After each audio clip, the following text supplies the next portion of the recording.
ફેબ્રુઆરીની 2જી તારીખે આપણા દેવળની અંદર જાહેર કરવામાં આવ્યું કે 12 વર્ષની ઉજવણી કરીએ. હું તમને કહીશ કેટલા લાયક છે આપણે આ 12 વર્ષની ઉજવણી કરવા માટે. એક હાથમાં કેન્ડલ લઈને આ દેવળની અંદર ફરવાથી પ્રશ્નો ઉકેલાવાના નથી.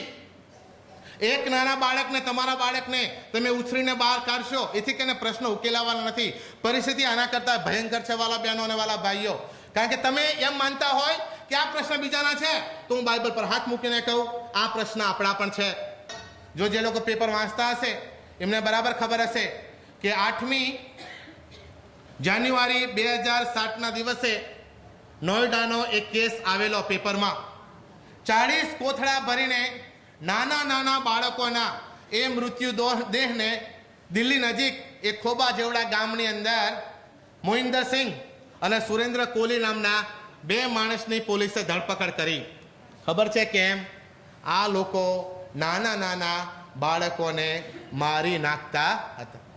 એ નાના નાના બાળકોને મારી નાખતા હતા એટલું નહીં, પણ જે સુરેન્દ્ર કોહલી ખરો ને એ તો નાના બાળકોની છાતી ચીરી અને એમાંથી કાળજા કાઢીને ખાઈ જતો હતો. આપણને બહુ ભૂંડું લાગે છે આ સાંભળવાનું ને, આપણને આ ગમતું નથી, પણ આ છે આપણા જેને આપણે ઈશ્વરના સંતાનો માનીએ છીએ, જે ઈશ્વરના પૈગંબરો માનીએ છીએ, જેને આપણે બાળ ભગવાન કહીએ છીએ, એની આ દશા. એ બાળ ભગવાન જોવા હોય તો આવતીકાલે કાલુપુર સ્ટેશન પર જજો. હાથમાં કીટલી લઈ અને ચા વેચતા તમને ભગવાન જોવા મળશે. તમારી તાકાત હોય તો તમે એ બાળકોને જોજો. વહેલી સવારે ઉઠીને આપણે એવું જોવું નથી ગમતું. જ્યારે કાલે મિસમાં આવો ને ત્યારે જોજો એક કોથળો લઈ અને કોઈ પેપર ભેગા કરતું હશે, કારણ કે એના માટે ખાવા માટે નથી, બિચારાના માટે. એ છે બાળ ભગવાન. ઘણા ભારતના બાળકોને અરબસ્તાનમાં લઈ જવામાં આવે છે. પેલા આરબ લોકો એમને ઘોડાની પીઠ ઉપર મૂકી દે છે અને પછી પેલા ઘોડાની રેસ કે પેલા ઊંટની રેસ રાખે. પેલા ચિલ્લાવે, બૂમો પાડે અને પેલા અમને સાત્વિક આનંદ આવે. છોકરાઓ બૂમ પાડે એનો આનંદ. આ છે આપણા ભારતના બાળકોની દશા. એક સર્વે પ્રમાણે આપણા ભારત દેશની અંદર દર વર્ષે 45,000 બાળકો ગુમ થાય છે. કેટલા? 45,000. અને આપણા વાઇબ્રન્ટ ગુજરાતની અંદર 1,500 બાળકો ગુમ થાય છે દર વર્ષે. ક્યાં છે આ રેકોર્ડ? કોણ આ રેકોર્ડ રાખે છે? તમારી તાકાત હોય તો વહેલી સવારે 4 વાગે કાલુપુર સ્ટેશન પર જજો.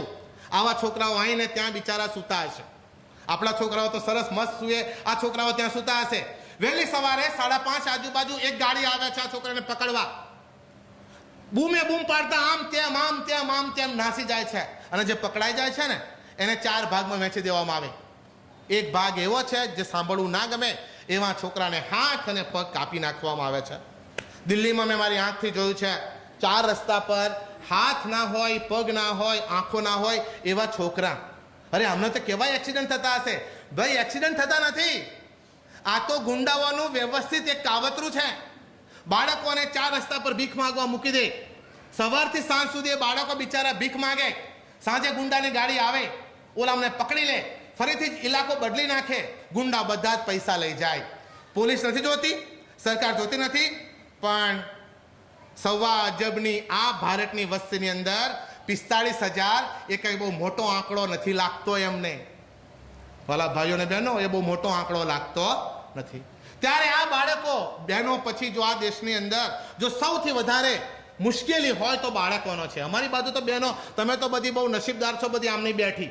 ધંધુકામાં તો બેહી જ ના હા કાંઈ ફાધરની આગળ ઓગું ઓળીને બેસી જાય આમ.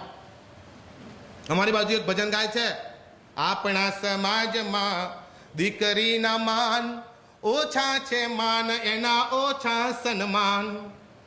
મને ખરેખર બહુ દુઃખ લાગ્યા જ્યારે હું આ ગીત સાંભળ્યું ને ત્યારે. હું મોટા ભાગે બંધ કરી દો ગાશો નહીં, પણ દીકરીઓ ગાય બિચારી.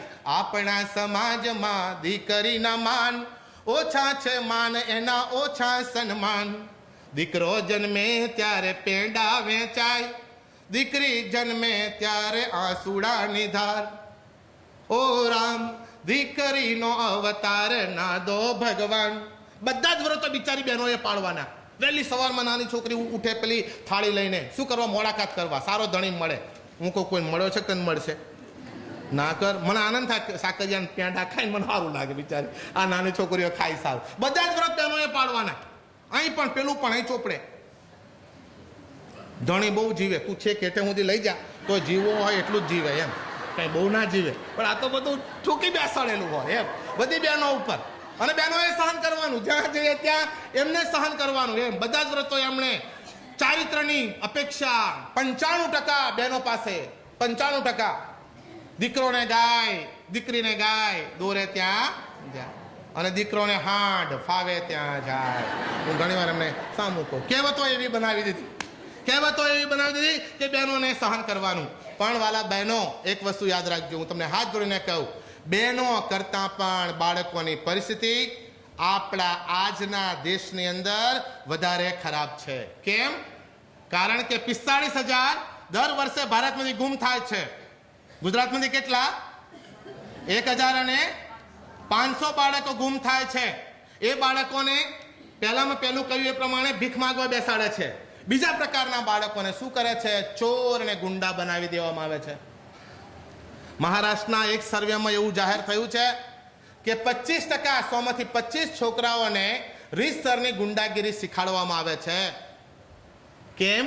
કારણ કે એ છોકરાઓ મોટા જતા અંડરવર્લ્ડની અંદર ઘૂસી જાય છે. 100માંથી 25 આવા બાળકોને, બીજા ભાગના બાળકોને ચોરી કરતા શીખાડવામાં આવે, ખિસ્સા કાતરુ તરીકે પ્રગટ કરવામાં આવે. ત્રીજા પ્રકારના બાળકો છે, એના શરીરના અંગો કાઢી લેવામાં આવે. વિચાર કરો. અને આમાં કોણ છે ખબર? મોટા મોટા ડોક્ટરો ઇન્વોલ્વ છે. મોટા મોટા કહેવાતા મોટા મોટા હોસ્પિટલના મોટા મોટા દવાખાના જવાબદાર છે. કોઈને કાંઈ થતું નથી. આ દશા જોઈને કોઈને કાંઈ થતું નથી. અને છેલ્લે ચોથો પ્રકાર છે કે બાળકોને જાતીયતા માટે ઉપયોગ કરવામાં આવે. નાની નાની દીકરીઓને લઈ જવામાં આવે, મુંબઈના વેશ્યાવાડાની અંદર એમને વેચી દેવામાં આવે. અને પછી એ છોકરીઓ જ્યારે મોટી થઈ અને જો કોઈ દિવસ કોશિશ કરે પાછું આવવાનું, તો પહેલાં પહેલું એની માં જ કે ના ભાઈ ના, હવે તું મારા ઘરમાં જોઈએ. આ દશા